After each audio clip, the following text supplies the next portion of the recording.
अध्याय 101 विश्वास की शक्ति। विलो भगवान के 3000 दिव्य राज्य। मेरा रास्ता दुनिया में अजेय है, इसे स्वर्ग के रास्ते से कैसे बांधा जा सकता है। इसके अलावा आप एक कठपुतली के अलावा और कुछ नहीं है जो स्वर्ग की ओर से काम कर रही है। आपको मुझसे सवाल करने का क्या अधिकार है।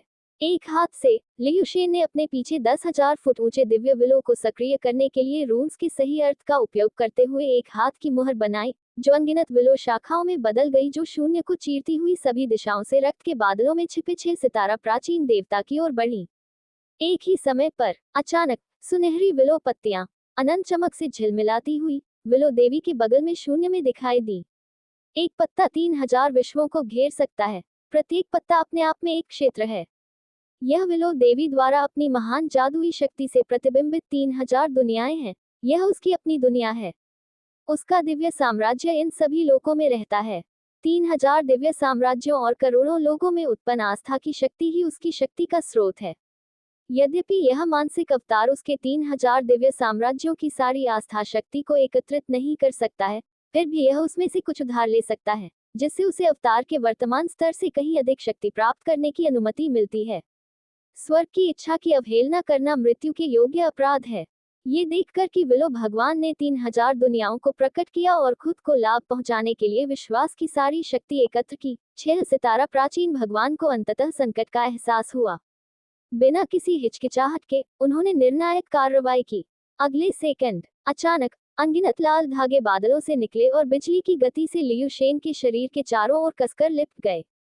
ये सभी लाल धागे पुनर्जन्म की शक्ति से बने हैं, जिनमें पुनर्जन्म की मूल शक्ति का अंश है, जो किसी भी लक्ष्य को बांध सकता है। दुनिया में हर चीज पुनर्जन्म के चक्र में है और कोई भी इससे बच नहीं सकता है। विलो देवी ने धीरे से अपना दाहिना हाथ उठाया और उसकी उंगली के एक झटके से सभी लाल रस्सियां टूट गईं, अनगिनत टुकड़ों में बदल गईं, जो नीचे शून्य में बिखर गईं। तुम्हारी हिम्मत कैसे हुई? तुम अपने वरिष्ठों की अवज्ञा कर रहे हो। 6 सितारा प्राचीन देवता गुस्से से दहाड़ने लगे, बस अन्य तरीकों का उपयोग करने ही वाले थे। लेकिन लियुशेन ने पहले एक हाथ की मुहर बनाई और उसके पैरों के नीचे एक समय सारणी का पहिया दिखाई दिया। बस समय के नियमों की शक्ति के रूप में फैल गया। एक पल में विलो भगवान पर केंद्रित दर्जनों मील के दायरे में समय और स्थान सभी स्थिर हो गए। विलो देवी ने पहले ही 3000 दिव्य राज्यों का नेतृत्व किया था और जबरन उस लाल बादल में कदम रखा था। जिस क्षण समय बहाल हो जाता है, रक्त लाल बादलों के भीतर से अचानक पृथ्वी विदारक गर्जनाओं की एक श्रृंखला आई। एक के बाद एक स्थानिक दरारें लापरवाही से आकाश को चीरती हुई शून्य के एक टुकड़े को बिखेरती हुई प्रतीत हुई। झू चेन को पता नहीं था कि खून के उस बादल के पीछे लियुशेन क्या कर रहा था। वह केवल इतना जानता था कि लियुशेन के उस रक्त बादल में प्रवेश करने के बाद वह फिर कभी दिखाई नहीं दी। उसके बाद खून का बादल छंट गया। लियुशेन की आकृति बहुत पहले ही गायब हो चुकी थी। उसकी उपस्थिति गायब हो गई, जैसे कि वह कभी अस्तित्व में ही नहीं थी। हालांकि 6 सितारा प्राचीन देवता जो स्वर्गीय दाव के दूत होने का दावा करते थे, वे भी बिना किसी निशान के गायब हो गए हैं। हालांकि इस क्लेशपूर्ण बिजली को परिष्कृत करना बेहद कठिन है और हर कोई इसे नहीं कर सकता है। इस क्लेशकारी बिजली की शक्ति अत्यंत प्रचंड है। इसके जरा सा संपर्क से व्यक्ति की आत्मा तुरंत बिखर सकती है। भाई वांग, क्या आप ये क्लेशपूर्ण बिजली चाहेंगे? झू चेन ने वांग लिन की ओर देखा और पूछा। वांग जीवन और मृत्यु के स्क्रॉल में शामिल कुछ तत्वों को प्राप्त करना चाहता है, लेकिन यह इतना आसान नहीं हो सकता है। इसमें स्वर्गीय मार्ग के कानून प्रवर्तन की समान क्षमता है। यदि वह जीवन और मृत्यु के स्क्रॉल में क्लेश बिजली की एक किरण को परिष्कृत कर सकता है, और इस क्लेश बिजली की शक्ति की मदद से शायद जीवन और मृत्यु की उसकी अवधारणा को समय से पहले बदल दिया जा सकता है। हालांकि उन्होंने ये तरीका पहले कभी नहीं आजमाया था और नहीं जानते थे कि यह काम करेगा या नहीं। ठीक है, फिर जैसा चाहो वैसा करो, मैं अभी चलता हूँ। झू चेन ने खुद को संवारा और फिर बिना किसी हिचकिचाहट के प्रकाश की एक लकीर में तब्दील हो गया और क्रिम्सन क्लेश बिजली की गेंद में घुस गया। वह क्लेश बिजली एक स्वर्गीय क्लेश थी जो 6 स्टार प्राचीन के साथ आई थी ईश्वर। इसके भीतर मौजूद बिजली की शक्ति बेहद प्रचंड थी और यहाँ तक कि यिन यांग दायरे के स्तर पर खेती करने वालों के लिए भी इसे परिष्कृत करना मुश्किल होगा। वर्तमान में वह केवल जीवन और मृत्यु की पुस्तक के माध्यम से इसके एक अंश को परिष्कृत करने का प्रयास कर सकता है। अप्रत्याशित रूप से झू चेन सीधे अंदर चला गया। क्या वह अपने शरीर को क्रोधित करने के लिए क्लेश बिजली का उपयोग करने की कोशिश कर रहा है? क्या वह पागलपन नहीं है? भाई वांग, क्या आप ठीक हैं? उस घमंडी बूढ़े आदमी का क्या हुआ? क्या वह भाग गया? उसे अभी भी कुछ चोटें थीं और वह सड़क पर किसी भिखारी की तरह अस्त व्यस्त दिख रहा था। भाई वांग, भाई जियाओ। इसी समय लिन डोंग भी नीचे गिरे हुए पहाड़ से ऊपर की ओर दौड़ा। वह जियो यान से भी अधिक अस्त व्यस्त दिख रहा था। वे दोनों अभी अभी गंभीर रूप से घायल हुए थे और थोड़े समय के लिए कोमा में थे, इसलिए वे इस बात से अनभिज्ञ थे कि अभी क्या हुआ था। इसलिए वांग लिन केवल उन घटनाओं का संक्षेप में वर्णन कर सकते थे जो घटित हुई थी। ये सुनने के बाद जियोयान और लिंडोंग दोनों ने अत्यंत आश्चर्य के भाव दिखाए। उन्होंने कभी सोचा भी नहीं था कि बेहोशी की हालत में यहाँ इतना कुछ हो गया होगा।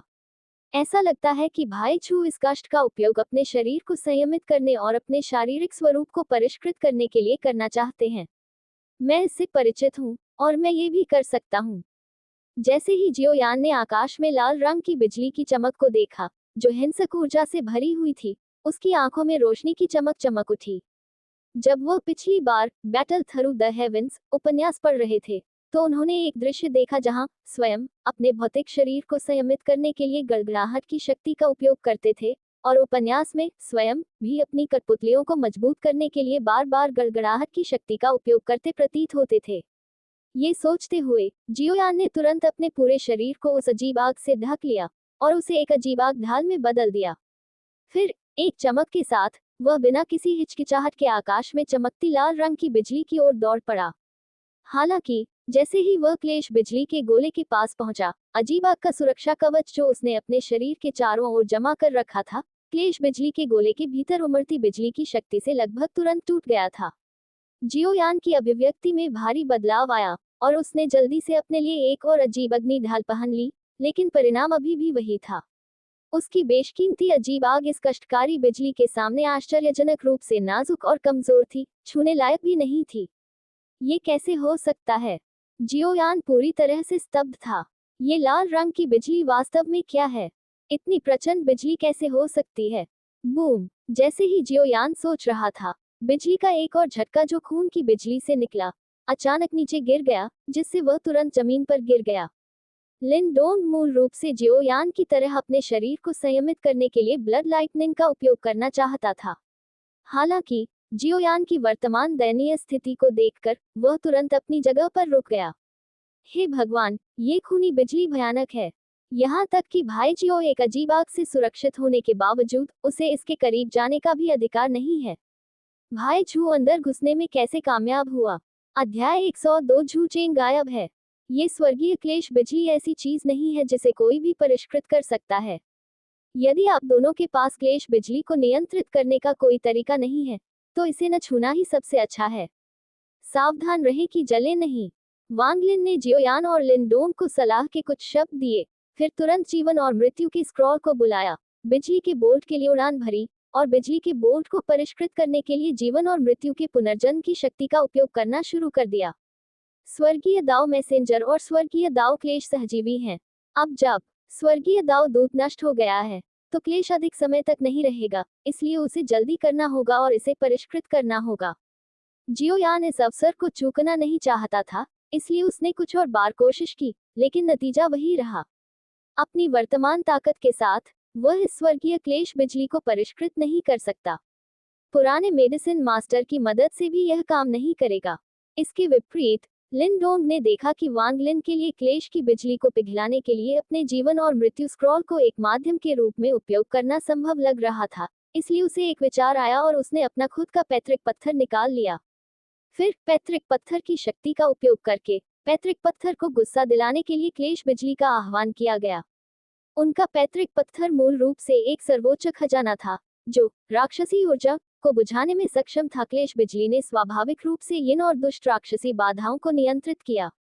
इन दोनों ताकतों ने आपसी गुस्से के माध्यम से वास्तव में एक संबंध विकसित किया। इस क्लेश बिजली के दौरान पैतृक पत्थर के भीतर की ऊर्जा न केवल अधिक प्रचुर हो गई, बल्कि इसके भीतर छिपे पैतृक आत्मा शुद्धिकरण सरनी, शुद्धिकरण दिव्य मुहर और दानव तोड़ने वाले तावीज को भी क्लेश बिजली की शक्ति का एक निशान प्राप्त हुआ। एकमात्र दुर्भाग्यपूर्ण बात यह थी कि मिंक लॉर्ड, जो पैतृक पत्थर के अंदर छिपा हुआ था, कई बार बिजली की चपेट में आया और लगभग मर गया। धिक्कार है, ये वास्तव में काम करता है। जियोयान की आंखें चौड़ी हो गईं जब उसने देखा कि वांग लिन और लिन डोंग बाहरी वस्तुओं की मदद से क्लेश बिजली को परिष्कृत करने में सक्षम थे। उन्होंने बाहरी उपकरणों का उपयोग करके इसे आजमाने की भी योजना बनाई। चूंकि हम पहले ही इतनी दूर आ चुके हैं, हम खाली हाथ वापस नहीं जा सकते। क्या हम ऐसा कर सकते हैं? हालांकि फिलहाल उनके पास देने के लिए कुछ भी नहीं है, केवल पर्पल क्लाउड विंग्स और जुवानजोंग शासक की जोड़ी जो याओ लाओ ने उन्हें दी थी, मुश्किल से पारित होने योग्य थी। उन्होंने इसे आजमाने के लिए सबसे पहले पर्पल क्लाउड विंग्स को बाहर निकाला और पर्पल क्लाउड विंग्स पर सीधे बिजली गिरी और वे चिकन विंग्स में बदल गए। सभी पंख बिजली से झुलस गए। अरे बकवास, मेरी उड़ान युद्ध कौशल। उनका वर्तमान साधना स्तर केवल एक महान डू मास्टर का है। याओ लाओ के पास होने से पहले पर्पल क्लाउड विंग्स ही उसका एकमात्र कौशल था जो उसे उड़ने की अनुमति देता था। अब जब उसने अपनी उड़ान कौशल खो दिया है, तो उसका दिल कैसे नहीं टूटता? अरे चलो इसे एक और मौका दें। जियोयान अपने पर्पल क्लाउड विंग्स को व्यर्थ में बलिदान करने के लिए तैयार नहीं था, इसलिए उसने तुरंत जुआ मोड में स्विच किया और जुवान हैवी रूलर को भी बाहर निकाल लिया। इसके अलावा जुआनझोंग शासक एक मूर्त वस्तु है, जबकि क्लेश बिजली एक अमूर्त वस्तु है। ये दो चीजें स्वाभाविक रूप से असंगत हैं। भले ही आप जुआनझोंग शासक को गुस्सा दिलाने के लिए क्लेश बिजली की शक्ति का उपयोग करने में सफल हो जाएं, इससे क्या फायदा होगा? अधिक से अधिक यह आपको क्लेश बिजली की शक्ति वाला एक हथियार देगा। ये पूरी तरह से अर्थहीन है। बूढ़े डॉक्टर के शब्द एक जागृत कॉल की तरह थे, जिसने तुरंत जियोयान को उसकी जुए की लत से शांत कर दिया। हालांकि जियोयान अभी भी कुछ हद तक अनिच्छुक था। उसने अपने दांत पीस लिए और बूढ़े डॉक्टर की ओर देखते हुए पूछा, शिक्षक, भाई वांग ने कहा कि यह लावारिस स्वर्गीय क्लेश बिजली भी एक दुर्लभ अवसर है। क्या हम यहाँ खड़े रहेंगे और बिना कुछ किए इस अवसर को हाथ से जाते हुए देखेंगे? बूढ़े डॉक्टर ने भौहें सिकोड़कर कहा, दुर्भाग्य और भाग्य आपस में जुड़े हुए हैं। हर अवसर खतरे के साथ आता है। आपकी खेती अभी पर्याप्त नहीं है और आपके पास स्वर्ग और पृथ्वी का कोई खजाना नहीं है। यदि आप इस अदृश्य बिजली संकट को परिष्कृत करना चाहते हैं, तो आप इसे केवल किसी और चीज के साथ आजमा सकते हैं जो अदृश्य भी है। जियोयान की आंखें चमक उठी। एक अदृश्य चीज? क्या मुझ पर ऐसी कोई चीज है? कैसे नहीं? बूढ़े औषधालय ने उस पर निराशा और तिरस्कार की दृष्टि डाली। क्या तुम्हारे शरीर पर लगी अजीब आग एक अमूर्त चीज नहीं है? ये सुनकर जियोयान एक पल के लिए स्तब्ध रह गया। नहीं, मैंने अभी अभी अजीब आग से जो सुरक्षा कवच बनाया है, वह उस कष्टकारी बिजली के प्रभाव को बिल्कुल भी बर्दाश्त नहीं कर सकता है। बूढ़े डॉक्टर ने गंभीरता से कहा, ऐसा इसलिए है क्योंकि आपका तरीका गलत है। वज्र का कोई रूप नहीं है, आग का कोई आकार नहीं है। वज्र और आग का सम्मिलन स्वर्ग के दाव के अनुसार है। फिर से अजीब आग के स्रोत का उपयोग करने का प्रयास करें। याओ लाओ के निर्देशों का पालन करते हुए जियोयान ने अपने शरीर पर विभिन्न अग्नि स्रोतों को एक एक करके बाहर निकाला और फिर बिजली के कष्ट को अवशोषित करने के लिए अग्नि स्रोतों का उपयोग किया। धीरे धीरे उसके अग्नि स्रोत पर बिजली की लाल किरणें दिखाई देने लगी। बिजली और आग के सम्मिलन ने और भी अधिक भयानक आभा उत्पन्न कर दी। हालांकि आग के सभी स्रोतों को क्लेश बिजली के साथ नहीं जोड़ा जा सकता है। एमेथिस्ट विंग लायन किंग की जानवर की आग का कोई मुकाबला नहीं था। जैसे ही यह क्लेशकारी बिजली के संपर्क में आया, ये तुरंत नष्ट हो गया। अलग अलग लपटें प्रकृति द्वारा पैदा होती हैं और पोषित होती हैं, और स्वर्गीय क्लेश बिजली के समान मूल से संबंधित होती हैं। जानवरों की आग जादुई जानवरों से बनाई गई एक प्रकार की आग मात्र है। एमेथिस्ट विंग लायन किंग की पशु अग्नि की तो बात ही छोड़िए, यहाँ तक कि उन 10वें क्रम के जादुई जानवरों से छीनी गई पशु अग्नि भी संभवतः बिजली के साथ विलय नहीं कर सकते थे क्लेश, क्योंकि ये दो अलग चीजें हैं। हालांकि बिजली छंटने के बाद वे तीनों ये जानकर हैरान रह गए कि झू चेन, जो अपने भौतिक शरीर को संयमित करने के प्रयास में बिजली की तेजी से बिजली की चपेट में आने वाला पहला व्यक्ति था, गायब हो गया था। अरे बकवास, क्या भाई झू बिजली गिरने से जल गए? जियोयान ने जल्दी से चेक ग्रुप खोला और नजर डाली। उन्होंने पाया कि झू चेन की लाइव स्ट्रीम गायब हो गई थी, जिससे उनकी पहले से ही असहज भावना और बढ़ गई। ये खत्म हो गया है, ये खत्म हो गया है। भाई झू की लाइव स्ट्रीम चली गई है। ऐसा लगता है जैसे वह इस समय वास्तव में गहरी मुसीबत में है। लिन डोंग ने सहमति में सिर हिलाया। ये सही है, भाई जियो, बकवास मत करो। हो सकता है कि भाई झू अपने भौतिक शरीर को संयमित करने के बाद अपनी दुनिया में लौट आए हों। बेशक मुझे उम्मीद है कि भाई झू ठीक हैं, लेकिन चीजें अप्रत्याशित रूप से बदल सकती हैं। और कुछ मत कहो, पहले मुझे उसे ग्रुप चैट में टैग करने दो। फिर हम चुपचाप इंतजार करने लगे। मिनट दर मिनट समय बीतता गया, लेकिन झू चेन ने कोई जवाब नहीं दिया। चैट समूह शांत हो गया, मानो वह अचानक एक घातक शांति में गिर गया हो। चीन के बर्फीले क्षेत्र के भीतर एक राजसी बर्फ से ढकी चोटी पर लंबी लाल पोशाक में एक हाथ वाली महिला पहाड़ के ऊपर खड़ी थी। उसकी नजर वर्मिलियन बर्ड किंगडम की दिशा पर टिकी हुई थी। उसकी आंखें टिमटिमा रही थी, जैसे कि वह किसी विचार में खो गई हो। बूम! तभी बर्फ से ढकी चोटी के ऊपर अचानक किसी ताकत से एक काली काली शून्य दरार खुल गई। एक भयानक स्थानिक अशांति तुरंत आ गई, जिसने स्वर्ग और पृथ्वी की आध्यात्मिक ऊर्जा को चकनाचूर कर दिया। घूमती हवाओं और घूमते बादलों के बीच रेड बटरफ्लाई ने एक शर्टलेस लड़के को देखा, जो बिजली में नहाया हुआ था, दरार से नीचे गिर रहा था और बर्फ से ढके एक बड़े बादल को उछालते हुए सीधे बर्फ से ढकी चोटी के पहाड़ से टकरा रहा था। अध्याय 103 लाल तितली का क्लेश। कौन? रेड बटरफ्लाई ने तुरंत अपनी 4 साथी आत्माओं को बुलाया और फिर तेज गति से सीधे पहाड़ की ओर उड़ गई।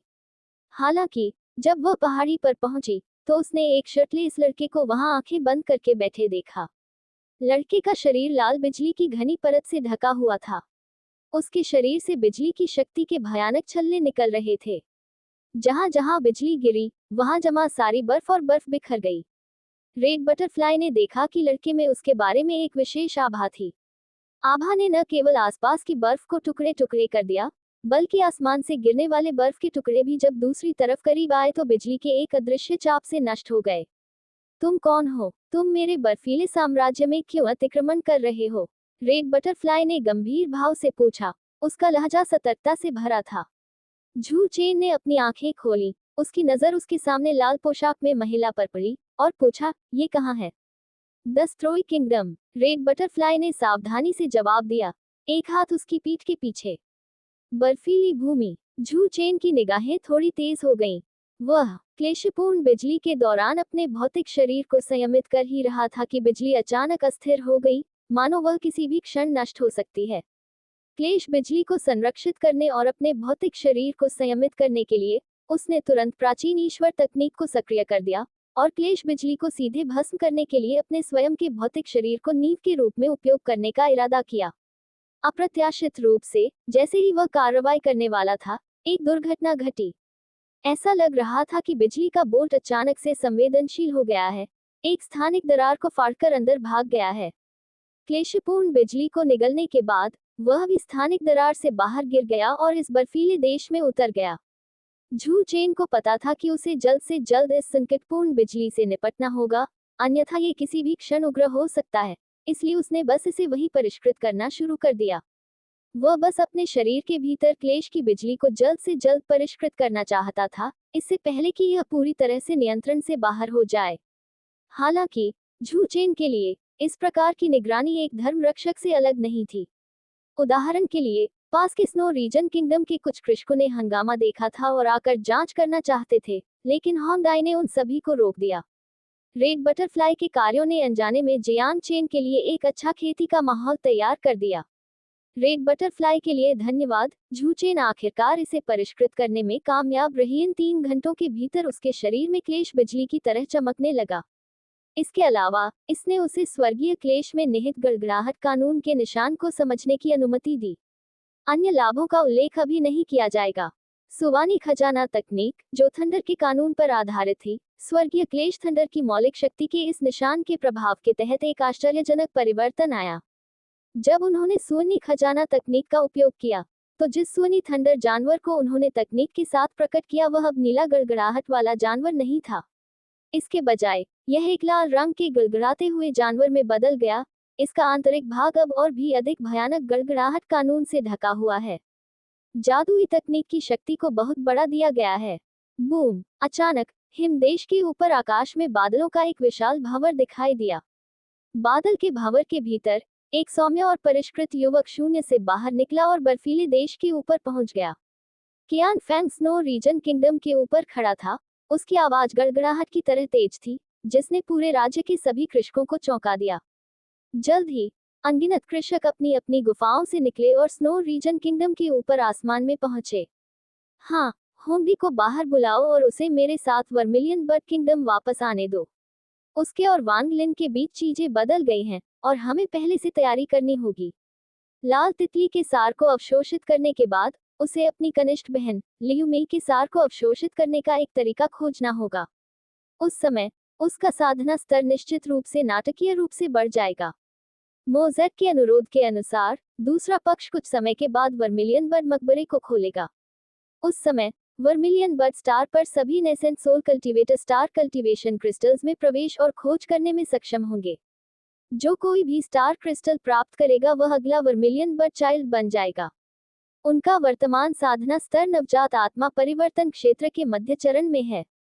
यदि आप वर्मिलियन पक्षी समाधि खुलने से पहले अपनी साधना को अंतिम नवजात आत्मा चरण या नवजात आत्मा की महान पूर्णता तक बढ़ा सकते हैं, तब वर्मिलियन बर्ड टूम से स्टार कल्टीवेटिंग क्रिस्टल प्राप्त करने की उसकी संभावना बहुत अधिक हो जाएगी। मैंने कभी नहीं सोचा था कि वरिष्ठ भाई कियान फेंग मुझे व्यक्तिगत रूप से लेने आएंगे। जब होंगी ने देखा कि वर्मिलियन बर्ड किंगडम द्वारा भेजा गया दूत कियान फेंग था, तो वह खुश होने के अलावा कुछ नहीं कर सकी। कियान फेंग झूक्वेजी के निजी शिष्य हैं। तथ्य यह है कि वह व्यक्तिगत रूप से उसे झूक्यू साम्राज्य में लाने आया था। ये दर्शाता है कि झूक्यूजी उसे कितना महत्व देता है। तभी अचानक रेड बटरफ्लाई के कान में एक धीमी आवाज गूंजी, जिससे उसकी पुतलियां जोर जोर से कांपने लगी। अध्याय 104 एक भट्टी की कड़ाही के रूप में किसी को भट्टी की कड़ाही के बारे में जागरूकता होनी चाहिए। झू चेन के शब्दों ने होंगी को एक पल के लिए रुकने पर मजबूर कर दिया क्योंकि वह एक कदम आगे बढ़ाने वाली थी। उसने पलटकर पूछा, तुम्हारा इससे क्या मतलब है? इसका बिल्कुल वही मतलब है जो ये कहता है। यदि आप उस व्यक्ति की भट्टी बनना चाहते हैं, तो बस उसके साथ चलें। झू चेन ने गुफा से कपड़ों का एक सेट निकाला और उन्हें पहना और उसके सामने ठंडी और खूबसूरत एक सशस्त्र महिला को देखा। सबसे पहले उसने सोचा कि महिला नन सिर्फ एक आकस्मिक राहगीर थी जिससे वह मिला था। अप्रत्याशित रूप से दूसरा पक्ष रेड बटरफ्लाई निकला, जिसका वांग लिन के साथ युद्ध हुआ था। ऐसा लगता है कि सुंदर होना वास्तव में रोमांटिक अवसरों की एक निरंतर धारा लाता है, जो अजेय है। महामहिम को लापरवाही से नहीं बोलना चाहिए। वरिष्ठ भाई कियानफे एक झूक्वेजी के निजी शिष्य हैं और उनके पास अटूट साधना संसाधन हैं। वह मुझे क्यों निशाना बनाएंगे? रेड बटरफ्लाई ने बात करते हुए भौहें चढ़ा ली। उसने अविश्वास व्यक्त किया कि कियान फेंग उसे भट्टी के रूप में इस्तेमाल करेगा। उसे वर्मिलियन बर्ड किंगडम में शामिल करने के लिए झूक्वेजी ने 4 गुटों के गठबंधन को नष्ट करने में संकोच नहीं किया, जिससे स्नो रीजन किंगडम को अपने क्षेत्र पर जबरन कब्जा करने की अनुमति मिल गई, और यहाँ तक कि एक गुप्त विधि के माध्यम से उनके लिए एक शिशु परिवर्तन कल्टीवेटर भी बनाया। वर्मिलियन बर्ड किंगडम उसे भट्टी के रूप में उपयोग करने के लिए इतनी दूर तक क्यों जाएगा? यदि आप वास्तव में अपने विचारों के प्रति इतने आश्वस्त हैं, तो आप मेरी कही गई किसी बात के कारण क्यों डगमगाएंगे?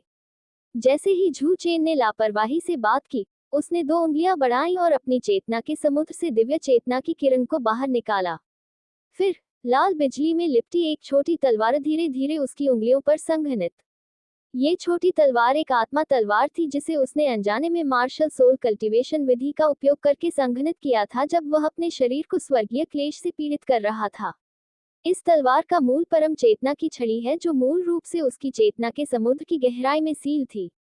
सच कहूं तो हालांकि इस मार्शल सोल वर्ल्ड का समतल स्तर बहुत अच्छा नहीं है, फिर भी इसकी मार्शल सोल साधना पद्धति में कुछ खूबियां हैं। उदाहरण के लिए इस सोल तलवार को लें। इसका अस्तित्व उसकी जन्मजात आत्मा की तरह है, और जैसे जैसे झूचेन की खेती का स्तर बढ़ेगा, यह मजबूत होता जाएगा। यदि झूचेन की साधना का स्तर आदरणीय क्षेत्र में है, तो यह तलवार एक आदरणीय तलवार है।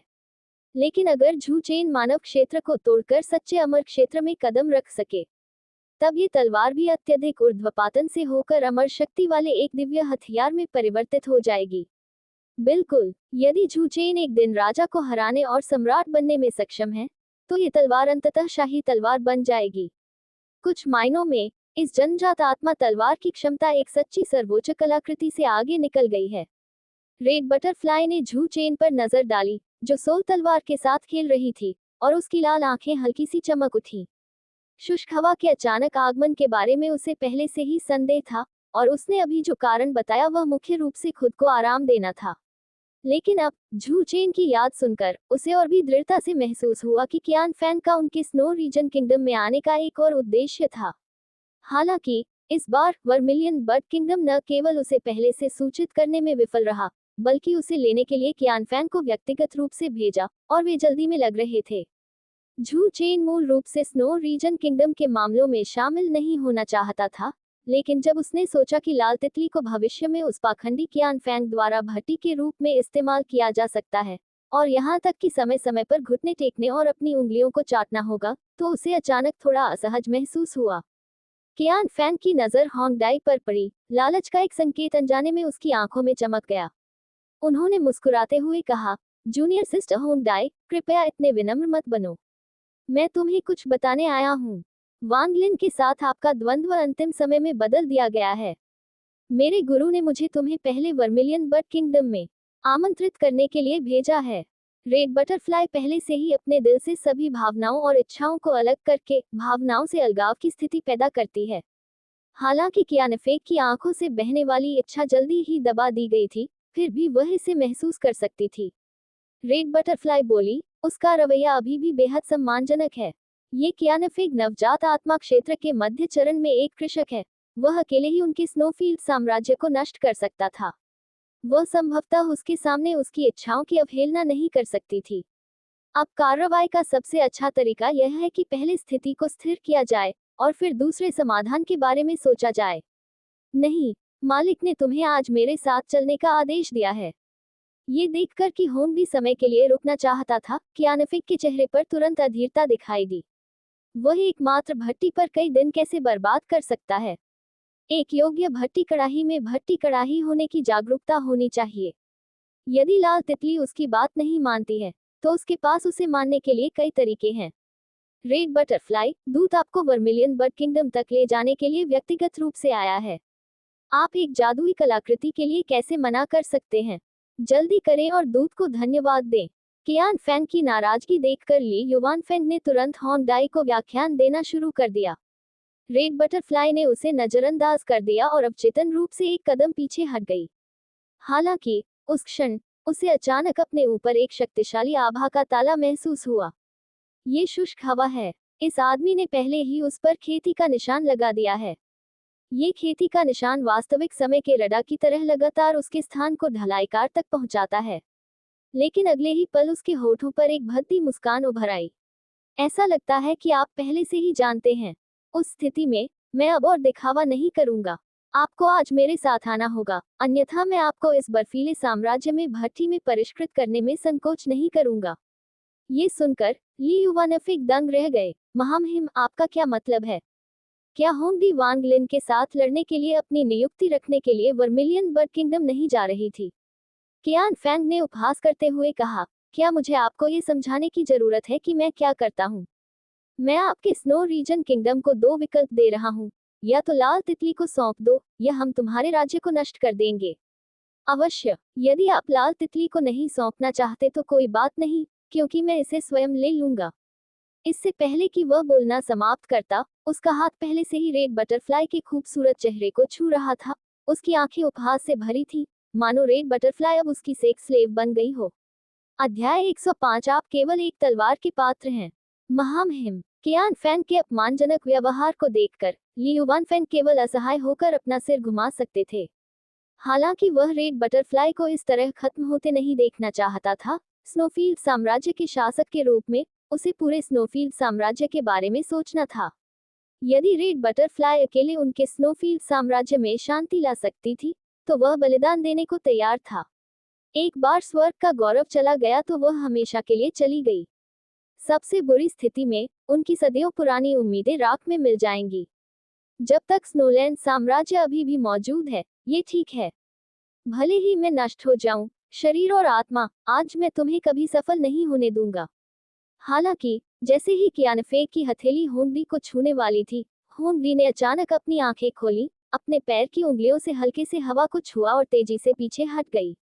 उसी समय उसकी दो उंगलियों ने तुरंत जादुई शक्ति को संघनित किया और बिना किसी हिचकिचाहट के उसकी भौं की ओर इशारा किया। क्या तुम्हें मरने की इतनी जल्दी है?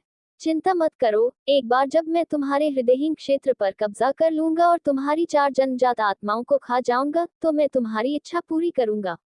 कियानफेग ने इशारा किया। जैसे ही लाल तितली के चारों ओर दिव्य शक्ति का प्रवाह इकट्ठा हुआ, उसकी हरकतें तुरंत अपनी जगह पर स्थिर हो गईं। लाल तितली चाहे जो भी तरीके अपनाए, वह अब 1 इंच भी आगे नहीं बढ़ सकती थी। फिर कियानफेग आगे बढ़ा और होंगली के सामने फिर से प्रकट हुआ। मेरी इजाजत के बिना तुम्हें मरने का भी हक नहीं है। बस तभी एक 3 फुट लंबी हरे रंग की तलवार अचानक शून्य में फट गई और आश्चर्यजनक गति के साथ रेड बटरफ्लाई को पार कर गई। कियान फेंग गुस्से में था और एक चाल चलने ही वाला था कि उसने देखा कि 3 फुट लंबी हरी तलवार हवा में घूम रही है और फिर एक ड्रैगन की तरह उसके पास से उड़ रही है और उसके पीछे एक लंबी लाल बिजली का निशान छोड़ रही है। आखिरकार वह सफेद कपड़े पहने एक युवक के हाथ लग गया। कियान फेंग ने जोर से निगल लिया। उसकी आंखें अभूतपूर्व आतंक से भर गईं। विलो रंग के वस्त्रों में जिस महिला को युवक ने सोल रिफाइनिंग संप्रदाय के खंडहरों में एक गुप्त तकनीक का उपयोग करके बुलाया था, वह अविश्वसनीय रूप से शक्तिशाली थी, यहाँ तक कि उसके मालिक झूक्वेजी को भी उसने हथेली के एक ही वार से तुरंत मार डाला था। आपकी हिम्मत कैसे हुई महामहिम दूत के प्रति इतना अनादर करने की? यदि वह आज कियान फेंग के सामने इस समूह को मार सकता है, तो वह निश्चित रूप से वर्मिलियन बर्ड किंगडम के करीब पहुंचने में सक्षम होगा। इस तरह भले ही उनका snow region kingdom red butterfly खो देता है, फिर भी भविष्य में उनके पास एक समर्थक होगा। झू चेन ने ली युवानफेग की ओर देखने के लिए अपनी आंखें नीचे की और पूछा, मैं स्नोफील्ड साम्राज्य का शासक ली युवानफेग हूँ। ली युवानफेग ने अहंकारपूर्ण मुद्रा बनाते हुए अपने हाथ अपनी पीठ के पीछे रखे। उसी समय शुरुआती चरण की नेसेंट सोल साधना की आभा तेजी से उसके शरीर से फैल गई और झू चेन पर छा गई। तो ये तुम थे, तुम कूड़े का टुकड़ा। मूल कहानी में इस व्यक्ति ने कमजोरों को धमकाया और यात्रा के बीच में वांग लिन पर घात लगाकर हमला करने और उसे मारने के लिए ट्रोल कबीले के मुखिया के साथ साजिश रची। अब वे इस तथ्य से आंखें मूंद रहे हैं कि कियानफेंग रेड बटरफ्लाई को निशाना बना रहा है और यहाँ तक कि कियानफेंग को श्रद्धांजलि के रूप में रेड बटरफ्लाई पेश करने की भी तैयारी कर रहे हैं। वह पूरा बदमाश है। राजा को सिंहासन पर लौटाना। वाह, तुम्हारे जैसे किसी व्यक्ति को स्नो रीजन किंगडम का शासक नहीं होना चाहिए। झू चेन ने बिना भाव के अपनी लंबी तलवार उठाई, फिर एक कदम आगे बढ़ाया और स्वर्गीय बिजली की चमक में उसकी आकृति तुरंत ली युवानफेंग के पीछे दिखाई दी। अचानक ली युवानफेंग द्वारा शुरू किया गया चाय समारोह कलात्मक अवधारणा के अनगिनत टुकड़ों में बिखर गया। ली युवानफेंग को तेज दर्द महसूस हुआ और उसने नीचे देखा कि उसका शरीर 2 हिस्सों में बंट गया था, कर दर्पण की तरह चिकना था, जैसे कि यह प्रकृति द्वारा बनाया गया हो। ली युवानफेंग की आंखें डरावनी हो गईं, उसका दिमाग पूरी तरह से खाली हो गया। हालांकि वर्मिलियन बर्ड किंगडम द्वारा उसकी नवजात आत्मा परिवर्तन खेती को जबरन बढ़ाया गया था, फिर भी वह एक नवजात आत्मा परिवर्तन कृषक था। अप्रत्याशित रूप से युवक ने तलवार के एक ही वार से अपने अमर शरीर को अलग कर दिया। एक शब्द भी कहे बिना ली युवानफेंग ने तुरंत अपने आदिकाल से बचने के लिए अपना मंत्र सक्रिय कर दिया। आत्मा जंगल की गहराई में भागने का इरादा रखती है। हालांकि इससे पहले कि उसकी आदिम आत्मा जंगल में भाग पाती, उसकी आत्मा भी बिखर गई और चकनाचूर घाव का स्थान बिल्कुल उसके कटे हुए अमर शरीर के समान था। क्योंकि जियांग चेन की तलवार के वार ने न केवल उसके भौतिक शरीर को अलग कर दिया, बल्कि उसकी आत्मा को भी नष्ट कर दिया। तलवार का एक वार और शरीर और आत्मा दोनों नष्ट हो जाते हैं। ये तलवार अपने मूल के रूप में परम दिव्य भावना का उपयोग करती है और स्वर्गीय क्लेश से क्रोधित होने के बाद मैंने कभी नहीं सोचा था कि यह किसी आत्मा को भी काट सकती है। शुरुआती नवजात आत्मा चरण में एक कृषक को एक ही तलवार के वार से नष्ट कर दिया गया, उसका शरीर और आत्मा नष्ट हो गई। इस पर कौन विश्वास कर सकता है? वरिष्ठ, हालांकि यह क्रिम्सन बटरफ्लाई एक शीर्ष श्रेणी की भट्टी है जिस पर मेरी नजर है। यदि आप चाहें तो आप इसे ले सकते हैं। मुझे अन्य मामलों में भी भाग लेना है, इसलिए मुझे अब छुट्टी ले लेनी चाहिए। कियान फेंग को एहसास हुआ कि झू चेन की यात्रा गलत इरादे से थी, इसलिए उन्होंने तुरंत लाल तितली की पेशकश की, फिर हाथ जोड़कर झू चेन को प्रणाम किया, घूमे और बिना किसी हिचकिचाहट के चले गए। कियान फेंग को एहसास हुआ कि कुछ गड़बड़ है और उन्होंने जल्दी से हाथ की मुहरें बनाई, इस जगह से भागने के लिए टेलीपोर्टेशन तकनीक का उपयोग करने की कोशिश की। लेकिन झू चेन ने उनसे पहले अपनी चाल चली। इससे पहले कि झू चेन अपनी तलवार निकाल पाता, तलवार की जबरदस्त आभा उन पर हावी हो गई, जिससे कियान फेंग के भागने के सभी रास्ते बंद हो गए। बाहर निकलने का कोई रास्ता न होने पर वह केवल अपने भक्षण इरादे को सक्रिय करने के लिए अपनी सारी शक्ति लगा सकता था। अपनी अमर शक्ति का उपयोग दिव्य क्षमताओं को संघनित करने और झू चेन पर हमला करने के लिए कर सकता था। दुर्भाग्य से झू चेन का भौतिक शरीर स्वर्गीय क्लेश से पीड़ित होने के बाद अविनाशी हो गया था। कियान फैंग का शरीर तलवार के अनगिनत प्रहारों से लगभग तुरंत ही अलग हो गया था। एक ही समय में हजारों घाव हो गए और खून के छींटे बारिश की बूंदों की तरह गिरे, जिससे आधा आसमान लाल हो गया। ओह, मैं। कियान फैंग ने अपना मुंह खोला, लेकिन काफी देर तक कोशिश करने के बाद भी वह पूरा वाक्य नहीं बोल सके। अंत में वह केवल चौड़ी आंखों से देखता रह गया और आक्रोश से भरे चेहरे के साथ गिर पड़ा। उसका शरीर और आत्मा नष्ट हो गए। आप केवल एक तलवार के पात्र हैं। झू चेन ने कियान फैंग की लाश को तिरस्कार के साथ देखा, फिर अपने हाथ की लहर के साथ उसने अपने हाथ में मौजूद आत्मा की तलवार को तितर बितर कर दिया। अध्याय 106 लाल तितली अपने हृदय में लौट आती है। बचाव में आने के लिए धन्यवाद वरिष्ठ। कियानफेंग की मृत्यु के बाद होंगडी ने अंततः अपनी स्वतंत्रता वापस पा ली। वह तेजी से आगे बढ़ी, झू चेन को प्रणाम किया और बेहद सम्मानजनक व्यवहार किया। उसने अपना पता भी महामहिम से बदलकर वरिष्ठ कर लिया।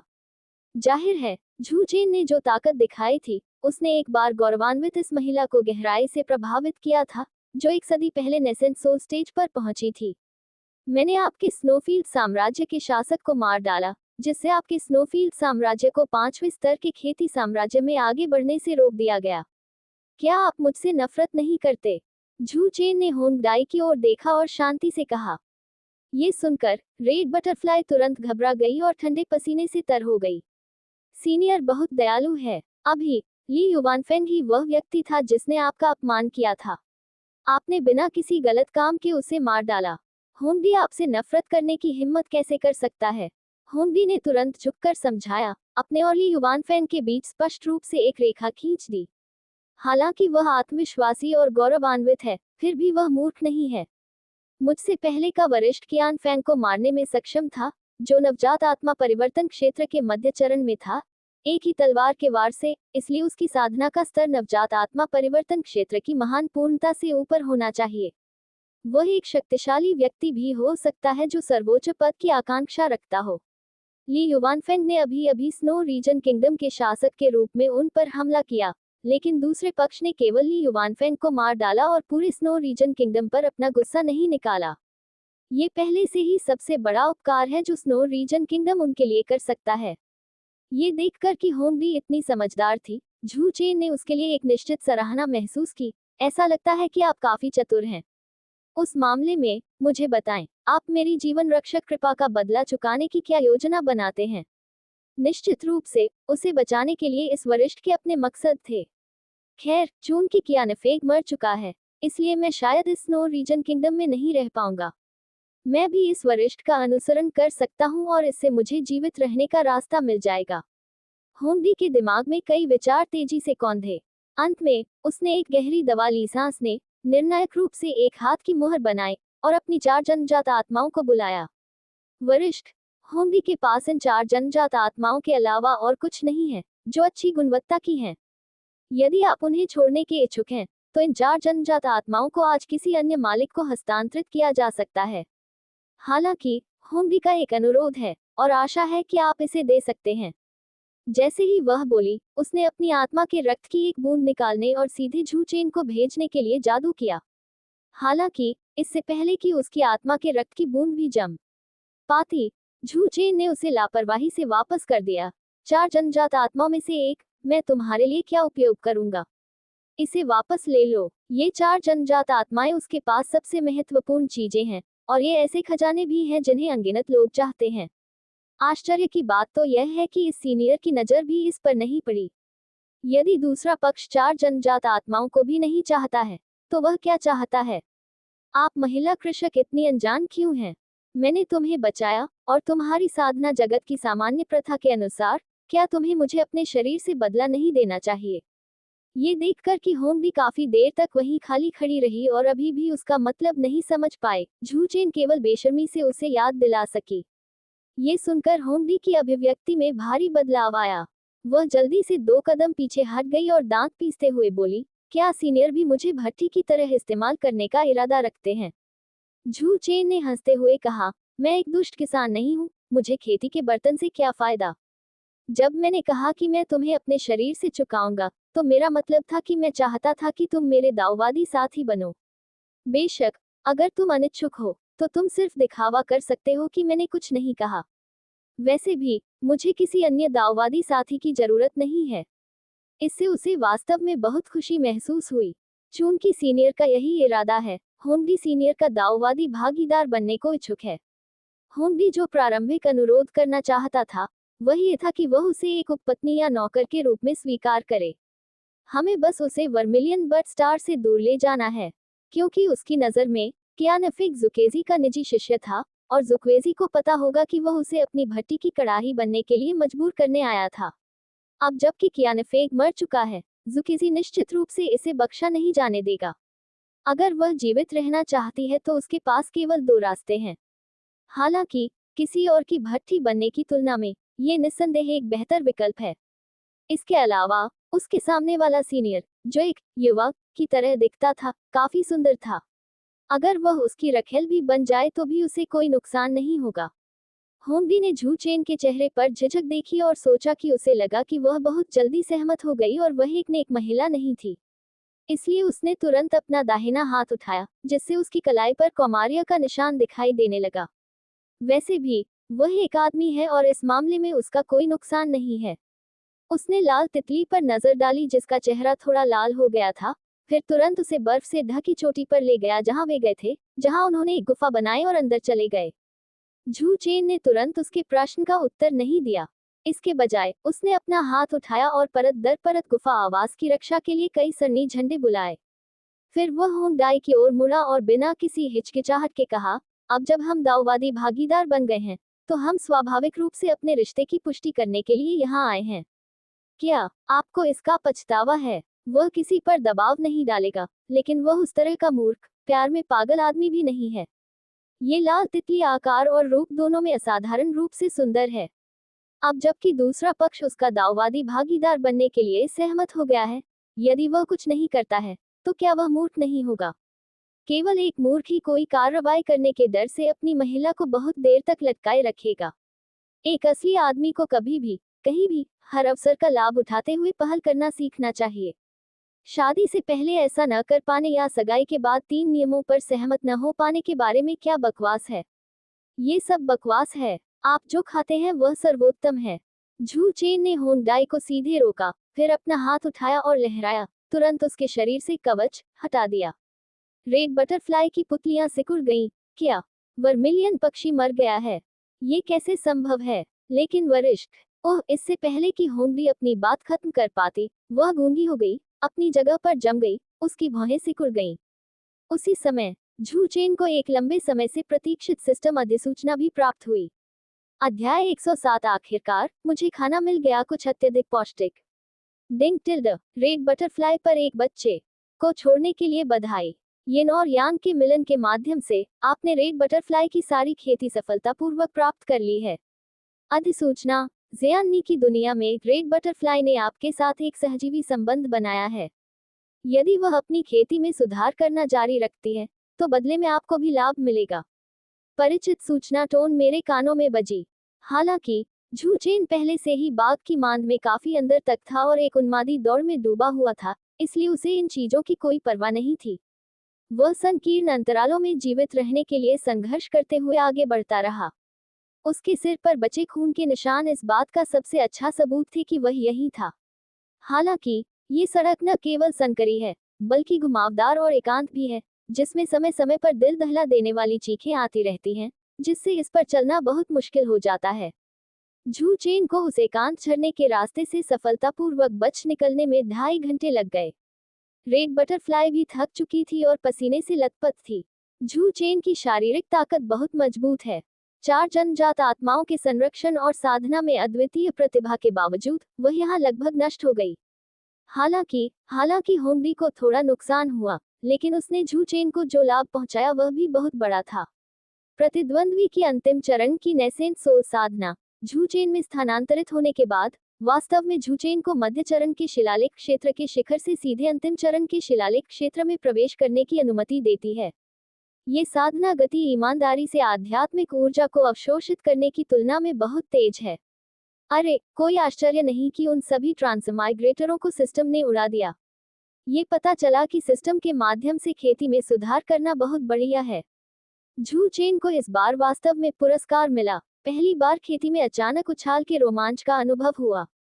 जीलिंग और युआन याओ जैसे निम्न स्तर के कृषकों की तुलना में होंगडाई की अंतिम चरण की नेसेंट सोल खेती निस्संदेह उनके लिए एक महान टॉनिक थी। हालांकि मोजेट के साथ वर्मिलियन बर्ड स्टार को बहुत अधिक परेशानी पैदा करने में सक्षम नहीं होना चाहिए। जहां तक रेड बटरफ्लाई की चिंता का सवाल है कि वर्मिलियन पक्षी स्पष्टीकरण मांगने आ सकता है, तो ये पूरी तरह से अनावश्यक था। एक मृत व्यक्ति स्पष्टीकरण मांगने कैसे आ सकता है? इसलिए झू चेन के पास घटना के बाद उसे फिर से वर्मिलियन बर्ड किंगडम ले जाने के अलावा कोई विकल्प नहीं था, ताकि वह वहां की मौजूदा स्थिति को प्रत्यक्ष रूप से देख सके।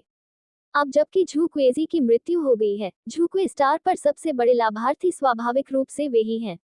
झूक्वेजी द्वारा छीने गए खेती के संसाधनों को पुनः प्राप्त करने के लिए तीनों संप्रदाय तुरंत झूक्वे साम्राज्य के खिलाफ संसाधन लूट युद्ध शुरू करने के लिए एकजुट हो गए। हालांकि अभी ये सिर्फ ट्रायल है और युद्ध क्षेत्र का पैमाना बड़ा नहीं है। वर्मिलियन बर्ड किंगडम की स्थिति को प्रत्यक्ष रूप से देखने के बाद रेड बटरफ्लाई ने अंततः झू चेन की बातों पर विश्वास किया। झू चेन ने इस अवसर का लाभ उठाते हुए उसे बताया कि वह इस दुनिया से नहीं है। यूनुन और अन्य लोगों की तरह होंगडी को भी जब इस बारे में पता चला तो वह बहुत आश्चर्यचकित हुई। हालांकि झू चेन के धैर्यपूर्ण मार्गदर्शन से वह जल्दी ही शांत हो गई और झू चेन के लिए उसका सम्मान और भी मजबूत हो गया। उनकी नज़र में जो व्यक्ति दायरे को पार कर सकता है, उसके पास अथाह साधना होनी चाहिए और उनका दाववादी भागीदार बनना सौभाग्य की बात होगी। बिल्कुल इस बार की तरह, यदि झू चेन ने उसे बचाने के लिए हस्तक्षेप नहीं किया होता, तो शायद वह पहले ही कियान फैन की भट्टी बन चुकी होती। हालांकि लाल तितली को स्वीकार करने के बाद झू चेन को लगा कि एक परिचित आभा उस पर उतर रही है। वह स्वर्गीय दाव की आभा थी। इसके अलावा इस बार स्वर्गीय दाव की आभा पिछली बार लियू शेन की तुलना में अनगिनत गुना अधिक भयानक लग रही है। वह 7 रंगों वाले अमर आदरणीय द्वारा गुलाम बनाया गया कोई कठपुतली प्राचीन देवता नहीं था, बल्कि स्वर्ग की सच्ची इच्छा थी, जो महान दाव के समान स्रोत से उत्पन्न हुई थी, जो तीसरे चरण की महान शक्ति को तुरंत नष्ट करने के लिए पर्याप्त थी। झू चेन जानता था कि वह अब वहां नहीं रह सकता। हालांकि जाने से पहले उन्होंने रेड बटरफ्लाई को एक बड़ा तोहफा दिया। उन्होंने रेड बटरफ्लाई को मन की क्रूर स्थिति का सही अर्थ बताया, जिसे उन्होंने मूल सच्ची व्याख्या के माध्यम से समझाया था। वास्तव में रेड बटरफ्लाई द्वारा पहले विकसित की गई मन की हृदयहीन स्थिति गलत थी। किसी की 7 भावनाओं और 6 इच्छाओं को तोड़ना मात्र है हृदयहीनता का सबसे सही रूप, हृदयहीनता का सही अर्थ नहीं।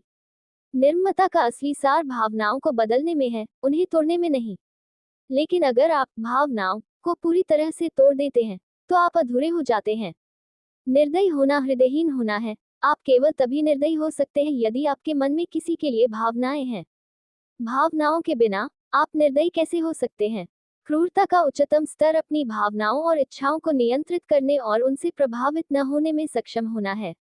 जब आप 7 भावनाओं और 6 इच्छाओं की वास्तविक प्रकृति को देख सकते हैं और अब उन्हें अपनी भावनाओं पर नियंत्रण नहीं करने देते हैं, तो यही निर्ममता का सही अर्थ है।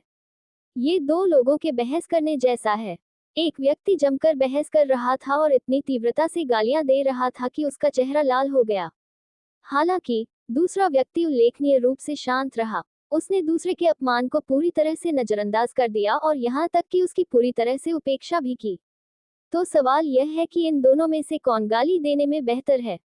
बिना किसी संदेह के ये बात की बात है, क्योंकि जो व्यक्ति अपमान कर रहा था वह पहले ही भावनात्मक रूप से टूट चुका था। वह निश्चित रूप से और भी अधिक तबाह हो जाएगा जब उसने देखा कि उसका प्रतिद्वंद्वी उसे पूरी तरह से नजरअंदाज कर रहा है।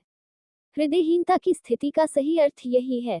यह ऐसा था मानो मेरे दिल में एक अदृश्य बंधन अचानक गायब हो गया हो और मेरे सभी विचार तुरंत साफ हो गए हों। हृदयहीन होना भावनाओं को खत्म करने के समान नहीं है। मनुष्यों में भावनाएं होती हैं, अमरों में भावनाएं होती हैं, और यहाँ तक कि दाव में भी भावनाएं होती हैं। प्रेम शब्द को एक या अनगिनत रूपों में बदला जा सकता है। इस समय होंगी को अंततः कुछ समझ में आया और उसका क्रूर इरादा एक बार फिर से नष्ट हो गया, सीधे नवजात आत्मा परिवर्तन के इरादे से टूट गया। ये लाल तितली वास्तव में एक विलक्षण प्रतिभा के रूप में अपनी प्रतिष्ठा को बरकरार रखती है जो 100 वर्षों में दिव्य परिवर्तन चरण तक पहुंच गई है। उसने केवल एक वाक्य के साथ अपने साधना क्षेत्र की बाधाओं को तोड़ दिया। साधना के लिए उसकी प्रतिभा वास्तव में अद्भुत है। यह अंतिम वाक्य कहने के बाद झू चेन ने अंतरआयामी पोर्टल खोला और होंगी की आश्चर्यचकित निगाहों से गायब हो गया। ओह, कुछ तस्वीरें समीक्षा में पास हो गईं, लेकिन वे अगले दिन क्यों गायब हो गईं? क्या किसी ने उन्हें रिपोर्ट किया? अध्याय 108 नवागंतुक समूह में शामिल हों। एक आदर्श दुनिया। बुटियन मंडप के पीछे अपनी गुफा में लौटने के बाद झू चेन ने तुरंत चैट ग्रुप खोला। उसने पहले वांग लिन को होंगी की स्थिति के बारे में बताने और उसे परेशानी पैदा करने से रोकने के लिए कहने की योजना बनाई। हालांकि जब उसने चैट ग्रुप खोला तो उसने पाया कि जियोयान और अन्य लोग एक नवागंतुक के साथ चैट कर रहे थे। जियोयान, भाई लुओ फैंग, समूह में शामिल होने का आपका समय वास्तव में असुविधाजनक है। यदि आप एक दिन पहले शामिल हुए होते तो आप भाई झू से मिल सकते थे। लिन डोंग, हाँ, भाई झू एक बहुत ही नेक व्यक्ति हैं। चाहे हमें कितनी भी कठिनाइयों का सामना करना पड़े, वह हमेशा हमारी मदद के लिए आगे आएंगे। यह अफसोस की बात है कि पिछली बार वह स्वर्गीय क्लेश बिजली की चपेट में आ गया था और उसका शव कभी नहीं मिला। अन्यथा हम बहुत पहले ही सौतेले भाई बन गए होते।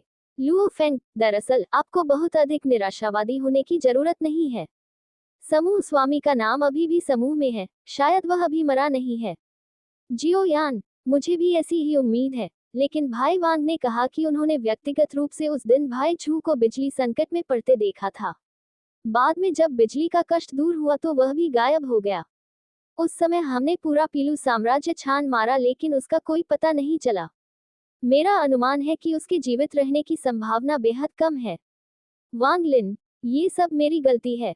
अगर मैंने साथी डाओइस्ट झू को समय रहते रोक लिया होता और उसे लापरवाही से काम करने से रोका होता, तो शायद ये दुर्घटना नहीं होती। लिन डोंग, लानत है, काश मैं उस समय मजबूत होता। कियान रेनिक्स्यू, मैं पिछले कुछ दिनों से हेवनली डू साम्राज्य से संबंधित मामलों से निपटने में व्यस्त था। मैंने समूह में इतनी बड़ी बात होने की कभी उम्मीद नहीं की थी। जियोयान, अफसोस टिल्डर, ये बहुत अफसोस की बात है कि मेरा भाई झू इतनी कम उम्र में मर गया। हान ली, हर किसी की अपनी नियति होती है। आइए अब हम स्वयं को दोष न दें। मुझे लगता है कि अगर साथी दाओवादी झू स्वर्ग से देख रहा है तो वह हमें इस तरह नहीं देखना चाहेगा। लुओ फैंग, भाई हान ली सही हैं। मरे हुए तो चले गए, परंतु जीवित बचे हैं। उन राक्षसों के खिलाफ मेरी लड़ाई के दौरान मेरे कई साथियों और शिक्षकों ने भी अपने जीवन का बलिदान दिया। मुझे नहीं लगता कि हमें ऐसा करना चाहिए उनकी मृत्यु से हतोत्साहित। हमें उनकी विरासत को आगे बढ़ाना चाहिए और अच्छे से जीना चाहिए। क्या समूह नेता की मरणासन इच्छा नहीं थी कि सभी लोग सभी दुनियाओं के खिलाफ लड़ने के लिए एकजुट हों? आइए उसकी वह इच्छा पूरी करें। लिन डोंग, चाहे उसने ये कहा हो या नहीं, ये समूह भाई झू का है। भले ही यह सिर्फ उनका स्मरण करने के लिए हो, हमें इस समूह को आगे बढ़ाना चाहिए। वैसे अगली बार जब हम सभी शपथ ग्रहण करने वाले भाई बने तो नेता का पद भाई झू के लिए आरक्षित करना याद रखें। मेरे दिल में वह हमेशा हमारे नेता रहेंगे और कोई भी उनकी जगह नहीं ले सकता। जियोयान, मैं सहमत हूँ। वांग लिन, मुझे भी कोई आपत्ति नहीं है। हान ली, मैं भी। लुओ फैंग, जो भी हो। कियान रेनिक्स्यू, मैं भी सहमत हूँ।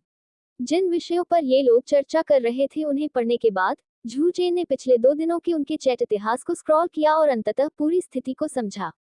ये पता चला कि जब उसने शून्य को चीरने के लिए स्वर्गीय क्लेश बिजली की उस छड़ी का पीछा किया और हिमक्षेत्र साम्राज्य में चला गया तो वह बिजली के साथ गायब हो गया। वांग लिन और जियोयान सभी ने सोचा कि वह स्वर्गीय क्लेश बिजली द्वारा नष्ट हो गया था, इसलिए उन्होंने समूह में उसका शोक मनाया।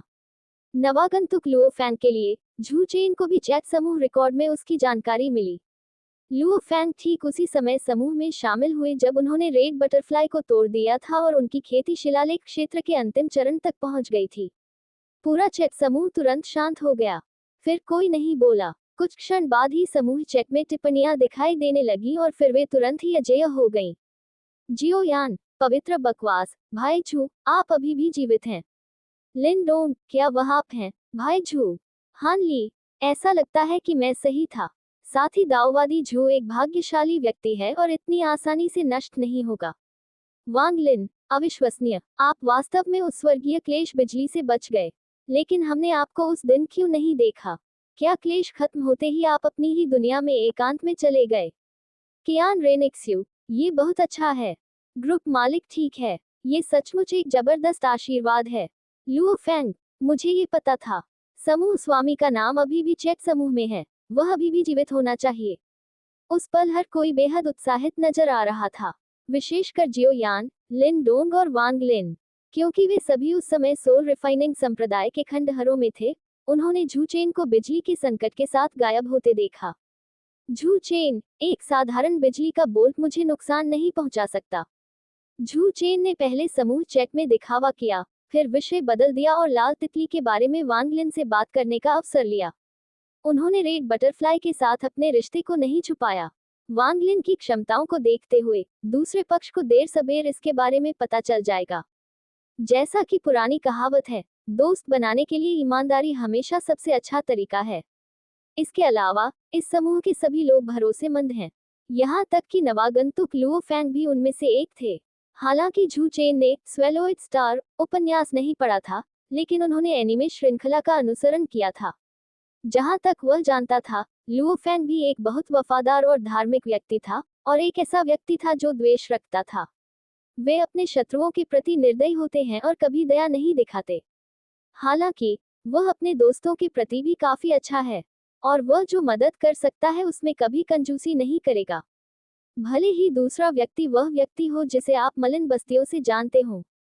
इस संबंध में वह कुछ हद तक लिन डोंग और जियो यान के समान है। वह दया और स्नेह को याद रखता है और अपनी जड़ों को नहीं भूलेगा। यदि यह कोई ईश्वर राजा होता, तो शायद वह बहुत पहले ही अपने पूर्व कार्य अध्ययन सहपाठियों के बारे में पूरी तरह से भूल गया होता। वांग लिन, हालांकि मुझे उस लाल तितली से कुछ शिकायतें हैं, लेकिन वह एक दयनीय व्यक्ति भी है। चूंकि साथी दाऊवादी झू उसका दाऊवादी साथी बन गया है, मैं स्वाभाविक रूप से उसके प्रति अपनी शिकायत नहीं रखूंगा, क्योंकि उसके साथ भी कोई था जो झू चेन की तरह ही बेलगाम था। हाँ, वह व्यक्ति सीटू नान है, जो वर्मिलियन बर्ड स्टार की दूसरी पीढ़ी का वर्मिलियन पक्षी है। अध्याय 109 लिन डोंग, महिलाएं केवल मेरी खेती को धीमा कर देंगी। ये टिप्पणी भेजने के बाद वांग लिन ने तुरंत वह कटा हुआ हाथ बाहर निकाला जो उसने पहले रेड बटरफ्लाई से लिया था और उस पर से श्राप हटा दिया। एक ही समय पर स्नो किंगडम की राजधानी के बाहर बर्फ से ढकी चोटी पर जैसे ही रेड बटरफ्लाई ने दूर से देखा, उसे अचानक कुछ महसूस हुआ और उसे अभिव्यक्ति तुरंत बदल गई। क्या हुआ? मेरे शरीर पर लगा श्राप गायब हो गया है। क्या ऐसा हो सकता है कि सीनियर झू चेन ने वांग लिन को मेरी कटी हुई बाह से श्राप हटवा दिया हो? रेड बटरफ्लाई ने थोड़ी सी नाराजगी जताई और तुरंत इस संभावना के बारे में सोचा। झू चेन के प्रोत्साहन की बदौलत अब उसने अपने कटे हुए हाथ की मरम्मत करा ली है। वास्तव में नवजात आत्मा के अंतिम चरण में एक कृषक के लिए कटे हुए हाथ को पुनर्जीवित करना कोई मुश्किल काम नहीं है। पहले उसने कटे हुए हाथ की मरम्मत नहीं की थी। इसका कारण ये था कि वह इसे वांग लिन के प्रति अपनी नफरत के प्रतीक के रूप में देखना चाहती थी, जानबूझकर खाली आस्तीन छोड़कर खुद को बदला लेने के अपने दृढ़ संकल्प की लगातार याद दिलाती थी। अब कोई भी भावना या इच्छाएं उसकी मनस्थिति को नियंत्रित नहीं कर सकती। इसके अलावा जाने से पहले झू चेन ने उसे झूक्वेजी और यूक्वेजी के बीच शर्त के बारे में भी बताया। अब वह जानती है कि वह और वांग लिन इन दो कृषकों के बीच के खेल में महज मोहरे थे जो खेती के शिखर पर पहुंच चुके थे। इससे वांग लिन के प्रति उसकी नफरत बहुत कम हो गई। सीटू नान की पूर्व कल्पित धारणाओं के कारण वांग लिन को झू चेन के परोपकारी तरीके अनुचित नहीं लगे। हालांकि कुछ लोग ऐसा नहीं सोचते हैं। उदाहरण के लिए जियो यान, उन्हें याद आया कि झू चेन ने हाल ही में यूनलान संप्रदाय के युन युन को अपने यहाँ बुलाया था। क्या ये पूर्णतया बदमाश का व्यवहार नहीं है? जियो यान, भाई झू, मैं आपकी आलोचना करने की कोशिश नहीं कर रहा हूँ, लेकिन आप जो कर रहे हैं वह गलत है। इंसान को अपने रिश्तों के प्रति वफादार रहना चाहिए। अब जब आप युन युन के साथ हैं, तो आपको अन्य महिलाओं के साथ फ्लर्ट नहीं करना चाहिए।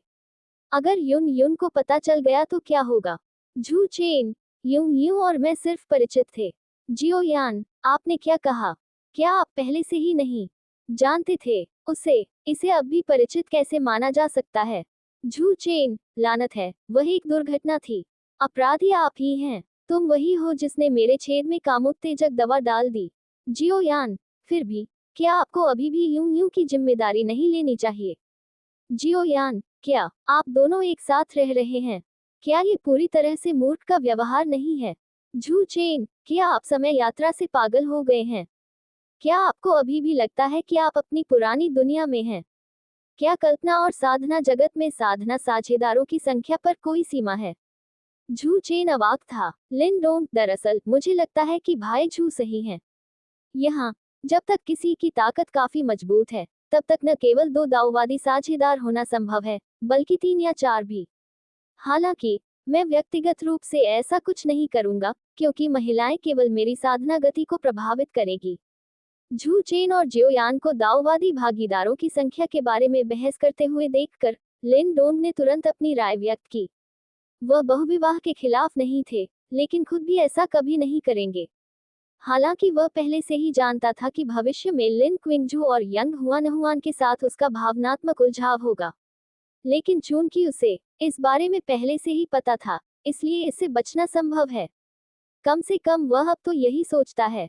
इससे पहले कि उसकी साधना का स्तर सुधर जाए, वह किसी और काम से बिल्कुल भी विचलित नहीं होगा। लिन डोंग के बाद हानली, जो खेती की दुनिया में भी थे, ने तुरंत अपनी स्थिति बताई। जब तक आपकी साधना का स्तर पर्याप्त ऊंचा है, कुछ दाऊवादी साझेदारों की तो बात ही छोड़ दीजिए। यदि तुम नगर की सभी कृषक स्त्रियों को अपनी रखेल बनाने के लिए अपहरण कर लो, तो भी कोई कुछ नहीं कहेगा। ये भी संभव है कि निचले स्तर की महिला कृषक सक्रिय रूप से उनके करीब आने की कोशिश करें। ये साधना का संसार है। बोलने का कोई आदेश नहीं है। व्याख्या की शक्ति पूरी तरह से मजबूत लोगों के हाथों में है।